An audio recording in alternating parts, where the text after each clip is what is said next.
Vuelta y arrancamos entonces con sistema nervioso central. Vamos a hablar un poquito de, un poquito no mucho, de las infecciones del sistema nervioso central y hacer cómo podemos organizarnos con ese tema. Bien, las infecciones del sistema nervioso central tienen una particularidad muy grande. Tienen que pasar la barrera hematoencefálica.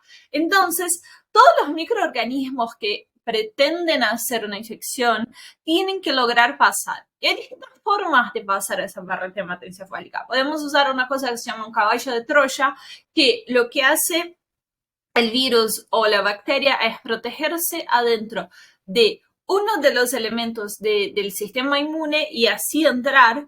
Y de esa forma normalmente es por una vía hemática, o sea, viene por la sangre y pasa la barrera hematoencefálica y de esa forma usa una vía hemática para entrar a lo que es el sistema nervioso central. Después tenemos otra forma que es una vía directa. Por ejemplo, si me golpeo y rompo el cráneo, por ejemplo, voy a tener una vía directa. Directamente voy a poder contaminar el sistema nervioso central. Y por último tenemos la vía de la continuidad. O sea, si, por ejemplo, lo que es la cavidad nasal está directamente en contacto con el sistema nervioso central. Y si tengo una sinusitis, una rinosinusitis muy grave, esas bacterias pueden llegar a entrar a lo que es el sistema nervioso central. Entonces, primeramente, antes de pensar en infecciones del sistema nervioso central, tengo que pensar en las capacidades de esos virus o de esas bacterias de lograr entrar al sistema nervioso central. Por eso es un juego de quien puede, no de quien quiere. Entonces, cuando vayamos a hacer lo que es la clínica de todas las infecciones del sistema nervioso central, lo que tenemos que pensar es en signos y síntomas que me van a mostrar que hay una rigidez del sistema nervioso central, una rigidez de lo que son de lo que son las barreras de ese sistema nervioso central, o también voy a pensar en signos más generales. Pero por un lado tenemos que pensar en fiebre, malestar general, los signos de encurtamiento de las meninges, también puede ser una de las formas de saber que esa persona tiene una meningitis, por ejemplo. Y vamos a hacer, obviamente, dos cosas después de la clínica, porque la clínica es soberana, pero vamos a hacer una muestra de líquido cefalorraquídeo y podemos hacer también imágenes. Las imágenes como tomografías, resonancias, suelen estar más indicadas cuando pensamos que la persona tiene alguna infección de masa ocupante o algo que está como no tanta clínica de meninges. Cuando pensamos más en meningitis o encefalomeningitis o encefalitis, lo que vamos a pensar más es en hacer una muestra de líquido cefalorraquídeo y hacer un diagnóstico microbiológico. Entonces, cuando hacemos la muestra de líquido cefalorraquídeo, es normalmente en L3, L4, la persona está acostada abriendo la espalda, ponemos la jeringa, primero tenemos que medir la presión que sale ese líquido, porque aumento de presión del líquido cefalorraquídeo es una muestra de meningitis, y después tenemos dos muestras, la físico-químico y la muestra biológica. La físico-químico lo que vamos a medir es proteínas, células.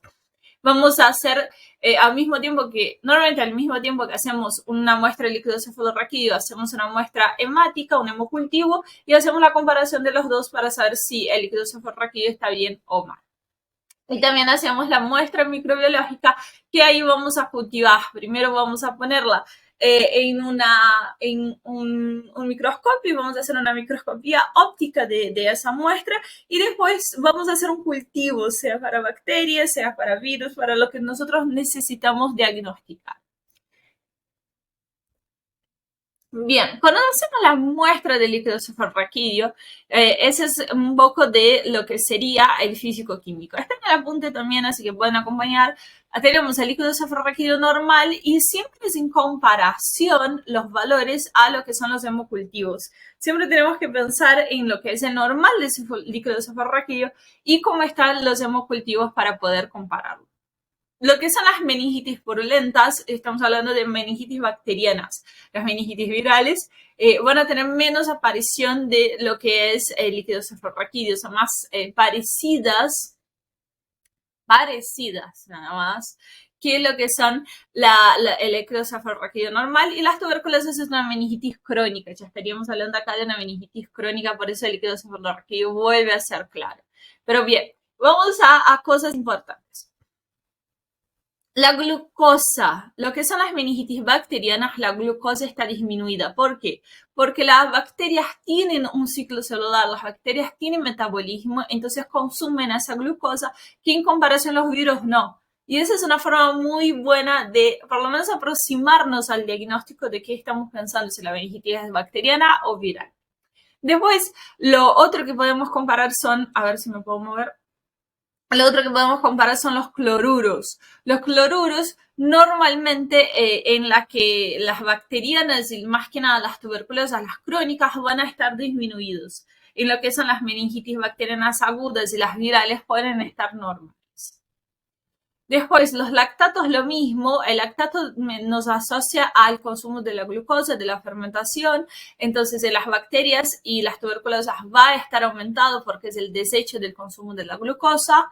Y también, obvio, tenemos que pensar en las células. Igualmente, todas las células acá van a estar aumentadas y a predominio mononuclear cuando somos virales o tuberculosas, que son las crónicas.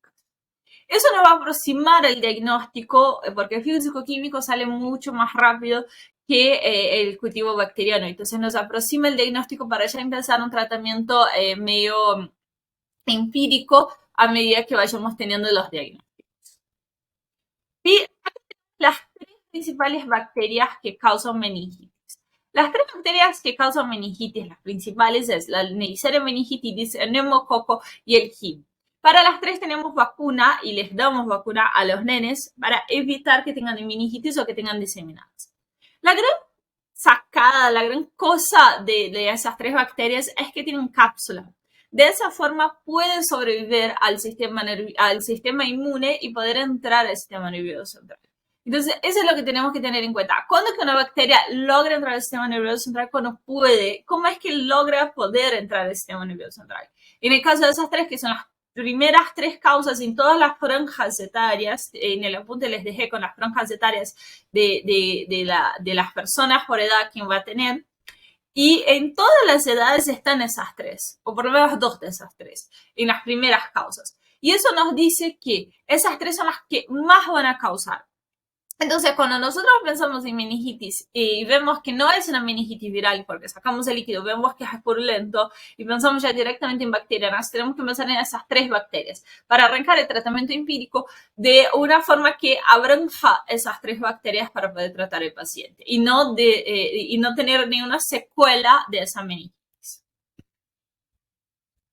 Las encefalitis y las meningoencefalitis virales, vamos a estar pensando en virus. Entonces, volvemos a lo que decíamos antes. Sacamos el líquido cefalorraquídeo, vemos que es más probable que sea viral y vamos a buscar qué virus es. No, ¿para qué? Salvo que sea una persona inmunocomprometida, no vamos a buscar los virus, porque los virus la etiología viral en ese caso no nos va a dar ninguna diferencia. Se hace, sí se hace, ¿es importante? No, no es importante. Entonces, lo que vamos a estar prestando atención es en la clínica, porque hay algunas patologías adentro de las encefalitis y de las meningoencefalitis virales que van a ser más importantes que las otras. Las más comunes son el virus varicela zoster, que al dar varicela puede ser que tenga como una complicación una meningitis, el herpes también, que puede dar una encefalitis como una complicación, y los arbovirus, por ejemplo, el virus de las encefalitis, que esos están en micro 1 y están en micro 2 y nunca los leemos, son encefalitis causadas por virus. Todos esos virus van a ser transmitidos por mosquitos, por eso son arbovirus, y lo que hacen es hacen un prodromo de gripe normal y después el paciente empieza a tener cuadro meningio. Cuando empieza a tener cuadro meningio podemos pensar en alguno de esos sumado al histórico de viaje, al histórico de la picadura de mosquito. Otros virus también pueden causar encefalitis, como por ejemplo dengue, Zika también puede causar, pero la diferencia que yo quiero marcar acá en las encefalitis y la meningoencefalitis es la rabia. La rabia es causada por un virus y es muy complejo porque una vez que vemos toda la clínica de la rabia y no la tratamos a tiempo, si no la encontramos a tiempo, lo que va a pasar es que vamos a tener una persona que va a terminar muriendo por rabia. Entonces tenemos que encontrar la persona antes mismo de los signos meningios. Tenemos que encontrar la persona cuando empieza con los síntomas todavía de incubación, que sería en el tejido muscular. Lo que pasa es así. La rabia es transmitida por la saliva, normalmente de perros o de otros animales que no están vacunados por rabia. Y lo que para él penece el paciente viene y le mordió a un perro. Y no sabe si ese perro tiene vacuna de rabia, no sabe nada. Y el paciente refiere que empezó a sentir una migración, no va a sentir la migración, no, pero empezó a sentirse rara la mano donde mordió el perro. Entonces, nosotros tenemos que testear esa mordedura y saber si es rabia antes de que el virus que viaja por adentro de las neuronas, por los axones, llegue al sistema nervioso central. Si el virus llega al sistema nervioso central, y eso va a variar el tiempo que demora a llegar al sistema nervioso central, qué tan lejos está la mordedura. No es lo mismo que te muerdan acá que te muerda un dedo. Una vez que llega el sistema nervioso central, vamos a tener una fase neurológica. Y entonces vamos a tener hiperactividad, ansiedad, depresión, fotofobia, lo de babear, que no puede tomarse bien el agua, no puede tragar en realidad es, y la irritabilidad característica de la rabia. Entonces, cuando nosotros llegamos a ese lugar, se progresa al coma y a la muerte. Entonces tenemos que actuar antes de que el virus llegue al sistema nervioso central. Normalmente cuando una persona es mordida por un perro que no conoce, que no sabe su estatus serológico ante la rabia, directamente se da la vacuna y la antirrábica y se da también el suero antirrábico para evitar que la persona directamente tenga la rabia, como modo profilaxis. Bien, pasamos entonces a meningitis crónicas. Sí. Las meningitis crónicas, entonces estábamos hablando de tuberculosis, estábamos hablando de brucela, de treponema pálido, de leptospirosis. Estamos hablando de meningitis que duran más de 4 semanas. Normalmente lo que pasa es que la persona tiene una patología y esa patología evoluciona a una meningitis crónica. Entonces, como les decía, teníamos que hacer dos tipos de muestras. Tenemos que hacer una muestra físico-química y una muestra microbiológica. Las muestras microbiológicas, lo que vamos a hacer es usar distintos antígenos. Podemos hacer el cultivo, normalmente no lo hacemos, como ya dije, pero podemos hacer pruebas rápidas. Entonces, las pruebas serológicas son pruebas rápidas de poder diagnosticar de forma rápida. En las meningitis agudas normalmente intentamos hacer un tratamiento empírico y si no funciona, ahí pasamos a ese diagnóstico de antígenos. La medicina es medio rara porque cuando estudiamos en el libro dice hacer el diagnóstico y después el tratamiento. Pero la urgencia de la situación hace que tratemos empíricamente y si no funciona, buscamos por qué no funcionó. Y está bien que expliquen así en microbiología, está bien que expliquen así en infecto porque funciona así. Entonces hacemos un tratamiento empírico mientras descubrimos quién es. Porque la urgencia de un cuadro meningio, la urgencia de un cuadro del sistema nervioso central va a ser mucho más grande que, por ejemplo, diagnosticar una dermatofitosis, ¿entendés? Como que raspado de uñas. Pasamos entonces para la Naegleria florieri. Ay, apreté más. Es una ameba de vida libre que en los últimos años empezó a aparecer de vuelta en algunas preguntas, algunos docentes preguntan. Y la Naegleria es una ameba de vida libre. Entonces, lo que pasa es así.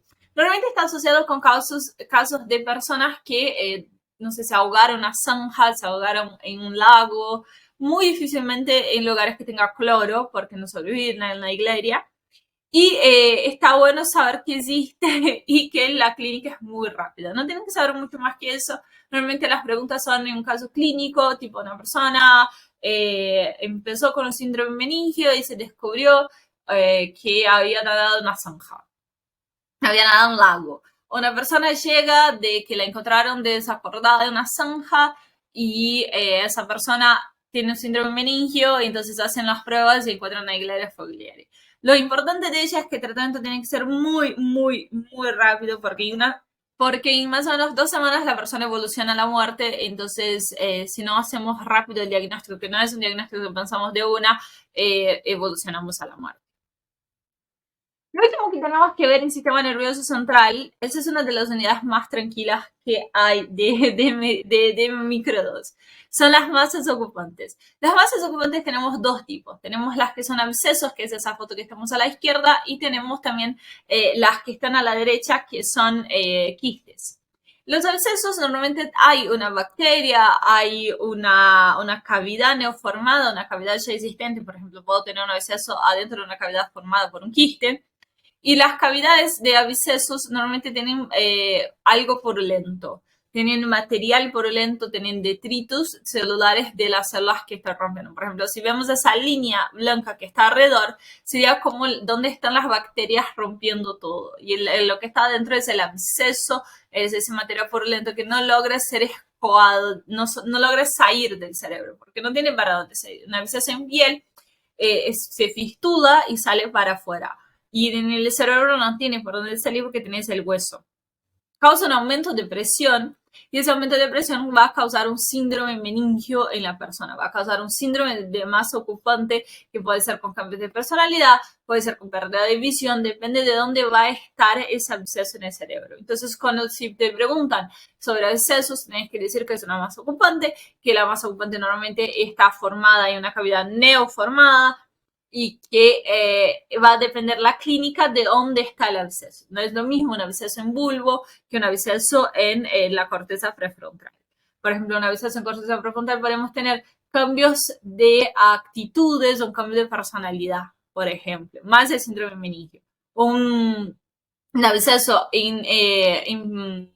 ese absceso, si es en otra zona, puede causar una alteración motora, puede causar una alteración de la visión. Entonces va a depender de dónde está el absceso, dónde está esa masa ocupante. Lo mismo va a pasar con los quistes, pero los quistes tenemos distintas etiologías que pueden causar. Normalmente son parasitarias. Podemos hablar de quistes de neurocisticercosis, podemos hablar de quistes de toxoplasmosis, y esos dos son los grandes riesgos que tenemos de quistes. En ambos casos vamos a pensar en personas con HIV o con algún inmunocompromiso para llegar a un nivel de eso. La neurocisticercosis suele haber muchos quistes cuando la persona está infectada. Recuérdense que la cisticercosis estaba causada por la Taenia solium. Y la Taenia solium tiene dos tipos de infección. Tenés la infección alimentaria y tenés la infección de cisticercos. Cuando comemos los huevitos de la Taenia solium, causábamos cisticercos. Y cuando comíamos la larvita, hacíamos tenias. Entonces, dependiendo de en qué momento estoy del ciclo, vamos a tener una patología distinta. Eso es todo. La parte de sistema nervioso central es muy rapidita de repasar, está buena para repasar y entra pedacitos en distintas bolillas para el final. Así que recuerden de repasar el apunte, creo que es el más cortito de todos. Y si tienen alguna duda en relación a alguna patología de esas, pueden buscar en las otras unidades hablando más de ese microorganismo en sí, o me pueden pedir y yo les mando algún resumito del microorganismo. Por suerte, todo lo que vemos en sistema nervioso central son temas que de alguna forma ya los vimos en otros lugares. Entonces, el repaso de sistema nervioso central es mucho más rápido y mucho más llevadero.